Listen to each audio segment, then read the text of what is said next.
I have been coming to the satsangs for a while now, and what you said about this dissolution of the persona or the attachment of the persona and perception of this expansion, this presence, this awareness, wherever we can call it, it's stronger. So it's like little bit you like let go this part, this ego, this persona, and you have this perception, this feeling of this awareness, of this expansion, of this silence, peace. I don't know. Yeah, expansion and awareness is a little different. The expansion, the expansiveness is occurring also, and it is also perceived, is also felt, it's also experienced. And this expansion or expansiveness, it's like a joy-releasing sense, no? And the sense of being unbound. But it occurs in the root awareness that is there. Use the word awareness now. And then, for example, last satsang, the perception was that if this is so blissful in a way, this like dissolution in this space, in this, why it's happening, this resistance, this like was the feeling that if there is some resistance that is there, I don't know what it is, if it's fear, if it's attachment to the... Yes. So, and then I remind something you said in Rishikesh, and it was really beautiful. I mean, everything you say is beautiful, but you were speaking about Jesus Christ and a scene of the Bible that he went to a place and a man asked him to give life to his son that was dead. Yeah. Can you explain again this story? Because you said... If it is the right thing, because, you know, there are so many miracles accredited to Jesus, no? If this is a story, I don't remember, someone came and asked, you know, Master, my son or my servant is at home sick and dying. If you can do something, will you help? And the Lord said, if, you see, all things are possible for the one who believes. He said like that. Then this man responded something beautiful, and that's what reminded me of the story. His response was, Lord, I do believe. Help me to overcome my disbelief. Isn't it? Yeah, and this is why I came here. I do believe means what? Mean as far as it lies with me, I turn my face and I trust in you somehow. But help me to overcome my disbelief. I do believe. Help me to overcome my disbelief. What it means is that my weakness, tendencies, resistances, doubts come. And it seems incontrollable for me. Please bless me that I will overcome them. But as far as anything is up to me, I put it before you. I trust in you. Like this is what I thought it was a very powerful thing, isn't it? And I'm telling you the same. So help me to overcome this resistance, this disbelief, this... Yes. Why so not? It's almost like there is a kind of inbuilt reflex that as soon as one comes to an opening, a kind of a powerful insight, and you begin to feel the magnificence, the space, the expansiveness of being, then sometimes right there, strongest resistance come. You think, what is it about? No? You've tasted such the power of the self, you know, and still some fear come. What is this fear? You see, and we were talking earlier about it. No, do some of you remember today? We talked a bit about this fear. What is this fear that come? That somehow we are going to somehow come into this black hole, this go through this portal where of the unknown and all of this type of stuff, or that you see your life not being your life anymore, and who's going to take care of your children, who's going to pay the rent if I become nobody, and all the things coming up. And I don't see, first thing, don't see this as a bad thing. It's just some psychological reaction happen inside, and then it calls on and it touches on, stirs up wherever there is doubt inside, even the seeds of doubt, suddenly they will sprout somehow. And is what? A wet and got you. Ta-da! So, okay, so you can see it's quite hot here, no? And yeah, so these doubts, they come, and they come up. Then you think, how can I go past this doubt? How can I go past? They seem so strong. It's like when the doubts come, they are almost narcotic. They come and I'm in the narcotics of doubt and I can't get out, and I'm slurring with doubt. How I can come out of this? Then I say, don't try so hard. Let's just take a look. Don't try to come out. Just take a look what is happening, you see. So the doubt, sometimes you feel this doubt and say, okay, if you want to slow it down, and then you look, what is the doubt about? What is the fear of? And sometimes people say, oh, it's so strong, I can't even look, it's so strong, it's so strong. So, yeah, let it be strong, Just let it be there, But what is it? What is the message in the fear? What is the doubt? What is the message in the doubt? Just keep quiet, and just look. Don't try and stop it. Just look. And then put pictures to your thoughts, no? There's this fear that somehow I'm going to die.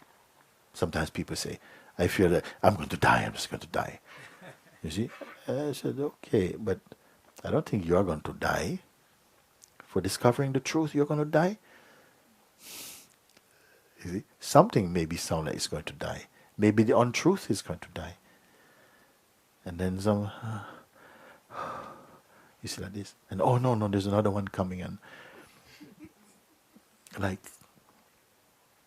if I go there, then I won't know how to be. I won't know how to live. I said, but you don't need to know how to live. You are life itself. It's not life that's having this doubt. Who is having the doubt? I don't know if I'll know how to live. Well, who gave you this crazy idea that you should know how to live? Does a plant know how to grow? Does a cloud know how to pass? Does the sun know how to shine? Does a road know it's going somewhere? Also, something is here. It just is. Something just is. But these thoughts come. I don't know if I can, because doubts were sown in somehow in our culture, in our conditioning, like this, and they come up. I said, don't worry so much about them. They are just a kind of backlash from the mind is going to come. But you are aware of that. Don't read too much into that. Don't put too much interpretation, because it's always false. Your interpretations are always false, especially at moments like this, because they're coming from fear. Just keep quiet, be aware of them, be aware of it, but also be aware of your awareness itself, like this. So don't try to fight, don't try to rub something out, don't try to get rid of anything. Just pay attention a little bit. And you see, the breath is going, also you're aware of that. There's nothing at all. Don't interpret this. And slowly you start to pay attention. You see that you may, in a short time, start laughing also. Laughing. So don't believe so much in that. It's just a reaction. It's some kind of, like a kind of reflex that happened inside, that it goes to a place of fear. But you are aware of this. And you're aware of something is afraid. Don't get sucked into that drama so much. Just stay only as the space in which these scenes are acting out, like a stage. A stage has many kind of actions going on. Love scenes are going on, lovely scenes. Next minute, arguments are going on, fights are going on. This stage does not suffer. It doesn't say, oh, I love the love scenes, I really love the love scenes. But the quarrel I can't stand. No, it's neutral. You be like this kind of neutrality in which to learn to watch, and at a certain point you come to see, but it's just playing like this. And it is being witnessed. You don't have to sign up. You don't have to press enter and be in. You can simply just observe for a bit. And if you observe with this detachment, you begin to feel again this isolation, this feeling of being cocooned into a space that is untouched. It comes naturally like that. So don't be fighting shadows. You simply just stay. Just remember this. I'm here.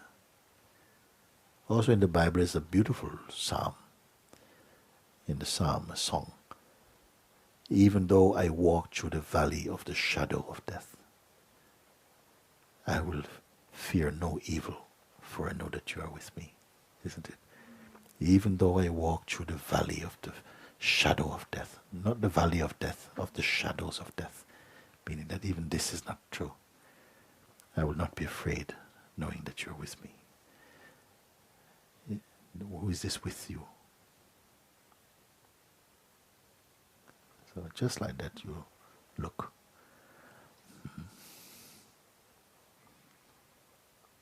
Because you remember the story of this man who is saying, Master, I believe, help me to overcome my disbelief.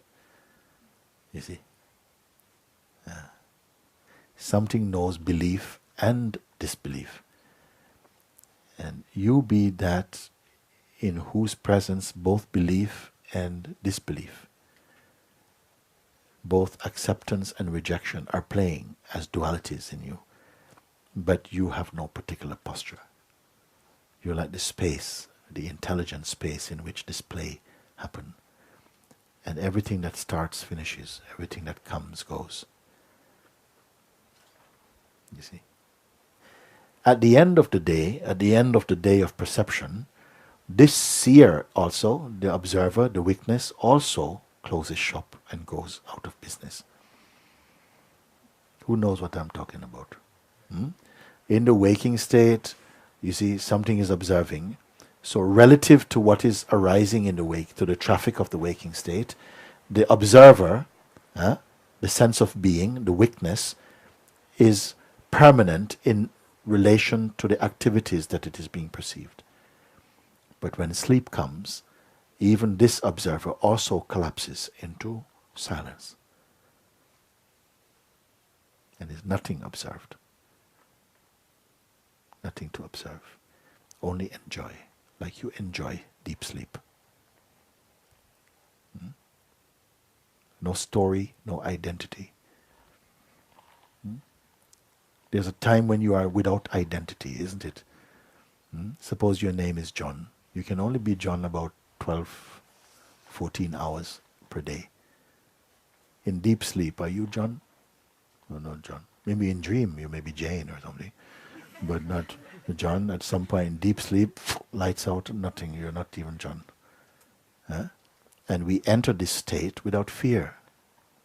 With joy, you go to bed to leave everything, including your name and your sense of being. Everything is left behind. You're nothing, absolutely nothing. And I don't think you go to bed screaming. I don't want to go into nothingness. No. Every night we go into nothingness, into emptiness. If you did not, you could not wake up so refreshed. Now that which was there in the deep sleep is also right now too. Overlaid with the waking consciousness. It is perceiving the waking consciousness and the functioning of the activities of consciousness and the vital force.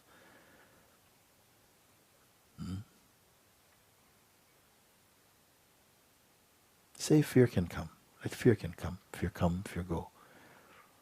When it comes, take the opportunity to begin to observe a little bit. Without haste. Just as an exercise, you can look.